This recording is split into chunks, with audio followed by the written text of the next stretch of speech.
നമസ്തേ.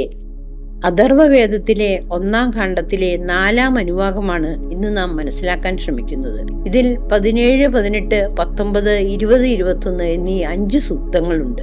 അഥർവവേദത്തിലെ പല സൂക്തങ്ങളിലും മനുഷ്യ ശരീരത്തെക്കുറിച്ചും അതിന്റെ രോഗാവസ്ഥയെക്കുറിച്ചും പ്രതിപാദിക്കുന്നുണ്ട്. രോഗാവസ്ഥയിൽ ശരീരം മുൻകൂട്ടി കാണിക്കുന്ന ലക്ഷണങ്ങളെ നോക്കിയാണ് രോഗം നിശ്ചയിച്ചിരുന്നത്. ഇന്നുള്ളതുപോലെ പലവിധത്തിലുള്ള ടെസ്റ്റുകൾ നടത്തി രോഗം നിർണയിക്കുന്ന രീതി തുടങ്ങിയിട്ട് അധികകാലമായിട്ടില്ല. മുഖവികൃതി വൈജ്ഞാനീയം എന്ന ഒരു ശാഖ തന്നെ രോഗലക്ഷണങ്ങളെ നോക്കി രോഗം സ്ഥിരീകരിക്കാൻ ഉപയോഗിച്ചിരുന്നു. ഇന്ന് ആശുപത്രികളിൽ വാങ്ങിവെച്ചിരിക്കുന്ന എല്ലാ മെഷീനറികളും ഉപയോഗിച്ച് വിവിധ ടെസ്റ്റുകൾ പ്രിസ്ക്രൈബ് ചെയ്ത് രോഗിയെ മാക്സിമം ഉപയോഗിക്കുക എന്ന രീതിയിലേക്കാണ് വളർന്നിരിക്കുന്നത്.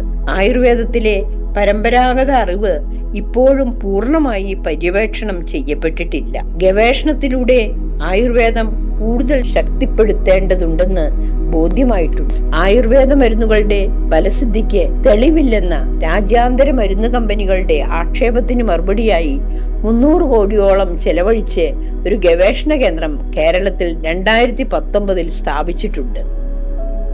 17-ാം സൂക്തത്തിൽ സ്ത്രീയുടെ രക്തം ധാരാളമായി പുറത്തേക്ക് ഒഴുകുന്ന ഒരു രോഗാവസ്ഥയെക്കുറിച്ചാണ് പറയുന്നത്. രക്തധമനികളിലൂടെ ശരിയായ രീതിയിൽ രക്തം പ്രവഹിക്കുന്നില്ലെങ്കിൽ നാഡികൾ രക്തക്ഷയം വന്ന് തളരാനിടയാകും. അതുകൊണ്ട് ശരീരത്തിന്റെ മുകൾ ഭാഗത്തെ അവയവങ്ങളിലെ ധമനികളും മധ്യഭാഗത്തുള്ള ധമനികളും ശരീരത്തിലെ ചെറുതും വലുതുമായ മറ്റെല്ലാ ധമനികളും ശാന്തമായി തീരട്ടെ. ഹൃദയത്തിലെ 100 പ്രധാന ധമനികളും ആയിരക്കണക്കിന് ശാഖാനാഡികളും മറ്റു ഞരമ്പുകളും ഒന്നിനോടൊന്ന് ബന്ധപ്പെട്ടിരിക്കുന്നു. ഹൃദയത്തിൽ നിന്ന് പുറപ്പെടുന്ന ശുദ്ധീകരിച്ച രക്തം ശരീരത്തിന്റെ ഏതറ്റം വരെയും എത്തിച്ച ജീവനും തേജസ്സും നൽകുന്നത് കുറ്റമറ്റ ഒരു രക്തചംക്രമണ വ്യവസ്ഥ തന്നെയാണ്. അമിതമായ രക്തപ്രവാഹം ഒഴിവാക്കി ഈ വ്യക്തിക്ക് സുഖം പ്രദാനം ചെയ്താലും. 18-ാം സൂക്തത്തിൽ പറയുന്നത് ശരീരത്തിൽ നിലകൊള്ളുന്ന അമംഗള സൂചകങ്ങളായ ചിഹ്നങ്ങളെ അഥവാ ദുർലക്ഷണങ്ങളെ ത്യജിക്കുകയും ശുഭചിഹ്നങ്ങളെ ഞങ്ങൾക്കും തലമുറകൾക്കും വേണ്ടി വഹിക്കുകയും ചെയ്യുന്നു. ഇതിനെല്ലാം പ്രോത്സാഹനം നൽകുന്നത് ഈശ്വരനാണ്. സവിതാവ്, സൃഷ്ടാവ്, വരുണദേവൻ, ആര്യമാദേവൻ എന്നിവർ കൈകാലുകളിൽ വസിക്കുന്നു. അലക്ഷ്മിയുടെയും നിർഭാഗ്യത്തിന്റെയും ചിഹ്നങ്ങൾ ഇല്ലാതാകട്ടെ. സൗഭാഗ്യം നൽകാനായി ദേവതകളും തയ്യാറായിരിക്കുന്നു. ഹേ പുരുഷ, നിങ്ങളുടെ ശരീരത്തിലും ആത്മാവിലും തലമുടിയിലും കണ്ണുകളിലും അടങ്ങിയിരിക്കുന്ന രോഗചിഹ്നങ്ങളെ തന്നെ മാറ്റിക്കളയുന്നു. സൂര്യദേവൻ നിങ്ങളെ അനുഗ്രഹിക്കട്ടെ. മാനിന്റെ കാലുള്ളതും കാളയെപ്പോലെ പല്ലുള്ളതും പശുവിനെ പോലെ നടക്കുന്നതും വികൃത ശബ്ദം പുറപ്പെടുവിക്കുന്നതും രോഗലക്ഷണങ്ങളായിട്ടാണ് കണക്കാക്കുന്നത്. മന്ത്രത്തിന്റെ ശക്തിയാൽ ഈ ദുർലക്ഷണങ്ങളെ ഇല്ലാതാക്കുന്നു. പണ്ടുകാലത്ത് ചികിത്സയ്ക്ക് മരുന്നും മന്ത്രവും എന്നാണ് പറഞ്ഞിരുന്നത്. ഒരു വ്യക്തിയുടെ കണ്ണ്, തലമുടി, കൈകാലുകൾ, പല്ല്, നടക്കുന്ന രീതി, ശ്വസിക്കുമ്പോൾ പുറപ്പെടുവിക്കുന്ന ശബ്ദം എന്നിവ നോക്കി ശരീരത്തിന്റെ രോഗാവസ്ഥ മനസ്സിലാക്കാൻ ജ്ഞാനിയായ വൈദ്യന് സാധിച്ചിരുന്നു എന്ന് വേണം മനസ്സിലാക്കാൻ. രോഗിയെ തൊട്ടു നോക്കേണ്ട ആവശ്യം പോലും ഇല്ലായിരുന്നു. ഇത്ര വലിയൊരു ശാസ്ത്രം അർഹിക്കുന്ന പ്രാധാന്യം നൽകാതെ നാം കൈവിട്ടു പോയോ? കണ്ണിലേക്കും തലമുടിയിലേക്കും നോക്കിയാൽ ഒരു വ്യക്തിയുടെ ശരീരത്തിന്റെ മാത്രമല്ല ആത്മാവിന്റെ രോഗാവസ്ഥയും ഗണിക്കാൻ കഴിയുമായിരുന്നു. പഠിച്ച് പരീക്ഷ എഴുതി ജയിക്കുന്നതിനേക്കാൾ വൈദ്യന്റെ കൂടെ നിന്ന് അനുഭവജ്ഞാനം ആർജിക്കുന്നത് എത്രയോ ശ്രേഷ്ഠമാണ്. 19-ാം സൂക്തത്തിൽ സാധാരണ പോലെ ഞങ്ങളുടെ വാണം കൊണ്ട് മുറിവേൽക്കുന്ന എതിരാളികൾ ഒരിക്കലും ഞങ്ങളുടെ അരികിലെത്തില്ലെന്ന് പ്രത്യാശിക്കുന്നു. ബാണത്തിൽ മുമ്പ് പറഞ്ഞിട്ടുള്ള കറുത്തീയം കൊണ്ട് വിഷാംശമുള്ള കവചം തീർത്തിട്ടുണ്ടെങ്കിൽ തീർച്ചയായും മുറിവിനോടൊപ്പം വിഷാംശം രക്തത്തിൽ കലരുന്നുണ്ടാവും. എന്നാൽ ഞങ്ങൾക്ക് നേരെ അയക്കുന്ന ബാണങ്ങളെ തടയാൻ ഇന്ദ്രദേവനോട് ആവശ്യപ്പെടുന്നു. ഞങ്ങൾ കരുതി വയ്ക്കുന്ന അസ്ത്രങ്ങളെല്ലാം ശത്രുക്കളെ തകർക്കാൻ ഉപയോഗപ്രദമാവട്ടെ. അടുത്ത വരികളിലാണ് ആദ്യമായി ജാതിചിന്ത പ്രത്യക്ഷമാകുന്നത്. രുദ്രദേവ, ഞങ്ങളുടെ സമജാതിക്കാരോ സമപ്രായക്കാരോ മറ്റു ജാതിയിൽപ്പെട്ടവരോ ഒക്കെ ഞങ്ങളെ ആക്രമിക്കുവാനും അടിമകളാക്കുവാനും ആഗ്രഹിക്കുന്നെങ്കിൽ അങ്ങയുടെ ശരങ്ങളാൽ അവരെ നശിപ്പിക്കണമേ. സ്വന്തം ജാതിയിൽപ്പെട്ടവരല്ല മറ്റു ജാതിയിൽപ്പെട്ടവരായാലും ശത്രുത മനസ്സിൽ കൊണ്ട് നടന്ന് ഞങ്ങളെ ശപിക്കാനൊരുങ്ങിയാൽ അത്തരക്കാരെ ദേവതകൾ ചേർന്ന് ഇല്ലാതാക്കട്ടെ. എന്റെ മന്ത്രം, പ്രാർത്ഥന ഒരു പടച്ചട്ടയായി നിന്ന് ശത്രുക്കളുടെ ശാപത്തെ തടഞ്ഞു നിർത്തും. 20-ാം സൂക്തത്തിൽ സോമദേവനോടാണ് പ്രാർത്ഥിക്കുന്നത്. ഞാൻ അനുഷ്ഠിക്കുന്ന യാഗം കാരണം ഞങ്ങൾക്ക് സുഖം പ്രാപ്യമാവട്ടെ. എന്നാൽ ശത്രു ഭാര്യാസുഖം തുടങ്ങി ഒരു സുഖവും അനുഭവിക്കാതിരിക്കട്ടെ. ഇഷ്ടകാര്യങ്ങൾ ചെയ്യുന്നതിനിടയിൽ പാപകർമ്മങ്ങൾ സംഭവിക്കാതിരിക്കട്ടെ. ദുഷ്കീർത്തി ഉണ്ടാകാതെ രക്ഷിക്കണേ.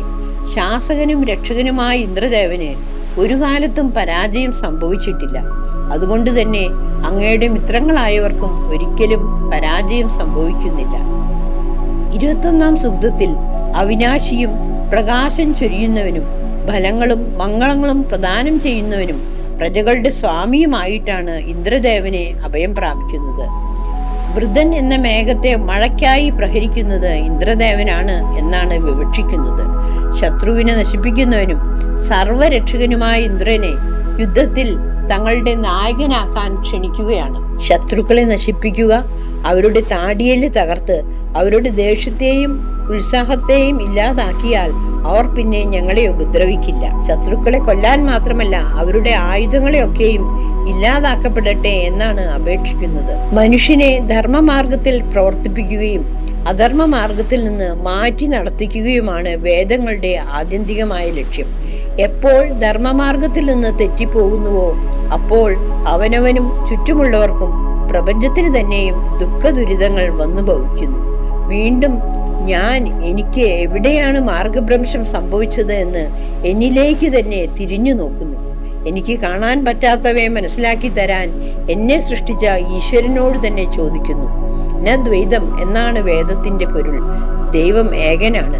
എന്നാൽ പല ദേവന്മാരുടെയും ദേവതമാരുടെയും പേരിൽ അപേക്ഷിച്ചു കാണും. ബ്രഹ്മാവാണ് സൃഷ്ടകർത്താവ്. എന്നാൽ അനേകം ദൂതന്മാരെ വിവിധ പദവികൾ കൈകാര്യം ചെയ്യാൻ ഏർപ്പെടുത്തിയതായാണ് എനിക്ക് മനസ്സിലാവുന്നത്. മന്ത്രങ്ങളുടെയും മന്ത്രോച്ചാരണങ്ങളുടെയും ഒരു ശേഖരം തന്നെയാണ് അഥർവവേദം.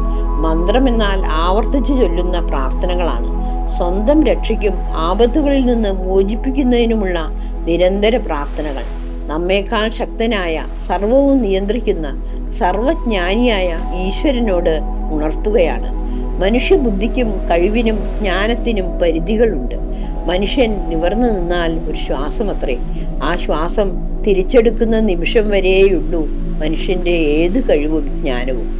അഥർവവേദം വാസ്തവത്തിൽ വിജ്ഞാനമാണ് കൂടുതൽ പകർന്നു നൽകുന്നത്. ഇതിൽ അവനവനെ കുറിച്ചുള്ള ജ്ഞാനം എന്നാൽ നമ്മുടെ ശരീരത്തെയും മനസ്സിനെയും ആത്മാവിനെയും ഉൾപ്പെടുത്തിയിരിക്കുന്ന ജ്ഞാനമാണ്. മൂന്നും ആരോഗ്യത്തോടെ ഇരിക്കുമ്പോൾ മാത്രമേ ഒരു വ്യക്തി വാസ്തവത്തിൽ സ്വസ്ഥനാവുന്നുള്ളൂ. 18-ാം സൂക്തത്തിൽ പറയുന്നത് പോലെ ശരീരത്തിലെ അമംഗള സൂചനകളെ, ദുർലക്ഷണങ്ങളെ ഇല്ലാതാക്കണമെങ്കിൽ ആദ്യം അത് നാം കാണണം, മനസ്സിലാക്കണം. പുരുഷ, നിങ്ങളുടെ ശരീരത്തിലും ആത്മാവിലും തലമുടിയിലും കണ്ണുകളിലും പ്രതിഫലിക്കുന്ന രോഗചിഹ്നങ്ങളെ മാറ്റിക്കളയുന്നു. ഒരാളുടെ തലമുടി, പല്ല്, നഖം, കൈകാലുകൾ എന്നിവ നോക്കിയാൽ ശരീരത്തിന്റെ ആരോഗ്യസ്ഥിതി പറയാൻ സാധിക്കും. ശരീരത്തിന്റെ ഉൾക്കരുത്ത് പുറത്ത് പ്രകടിപ്പിക്കുന്ന അവയവങ്ങളാണ് ഇതെല്ലാം. ഭക്ഷണകാര്യങ്ങളിലും ദിനചര്യകളിലും വെള്ളം, സൂര്യപ്രകാശം എന്നിവയുടെ സ്വീകരണത്തിലും വേണ്ട മാറ്റങ്ങൾ വരുത്തി ആരോഗ്യം വീണ്ടെടുക്കാം. നമ്മുടെ ശ്വാസം എടുക്കുന്ന രീതിയും ശബ്ദവും കൂടി ശ്രദ്ധിച്ചാൽ നമ്മുടെ ശ്വസന സംക്രമണ വ്യവസ്ഥയും രക്തശുചീകരണ വ്യവസ്ഥയും എത്രത്തോളം കുറ്റമറ്റതായി പ്രവർത്തിക്കുന്നു എന്ന് മനസ്സിലാക്കാം. ഒരാളുടെ കണ്ണിലേക്ക് നോക്കിയാൽ അയാളുടെ മനസ്സും ആത്മാവും എവിടെ നിൽക്കുന്നു എന്ന് മനസ്സിലാക്കാൻ സാധിക്കണം. ഇതെല്ലാം ദീർഘനാളത്തെ അനുഭവ സമ്പത്തിലൂടെ കണ്ടും കേട്ടും മനനം ചെയ്തും ഗുണനം ചെയ്തും ഗ്രഹിച്ചെടുക്കേണ്ട സിദ്ധികളാണ്. ലക്ഷ്യബോധമുണ്ടോ, ആഗ്രഹം എത്രത്തോളം തീവ്രമാണോ അതിനനുസരിച്ച് അർപ്പണബോധത്തോടെ ആത്മാർത്ഥതയോടെ നാം ഓരോരുത്തരും അതിനായി പരിശ്രമിക്കുക തന്നെ ചെയ്യും. എ സെൻസ് ഓഫ് ഒബ്സർവേഷൻ, കാണുന്നതിലുപരി കണ്ടറിയാൻ, കേൾക്കുന്നതിലപ്പുറം മനസ്സിലാക്കാൻ ഉള്ള ജ്ഞാനം ഉയരങ്ങളിൽ നിന്ന്, ഈശ്വരനിൽ നിന്ന് തന്നെ നമുക്ക് പ്രാപിച്ചെടുക്കാം. ഈ വാക്കുകൾ നിങ്ങൾക്ക് പ്രയോജനപ്പെട്ടു എന്ന് തോന്നുന്നെങ്കിൽ please like, share and subscribe. Thank U.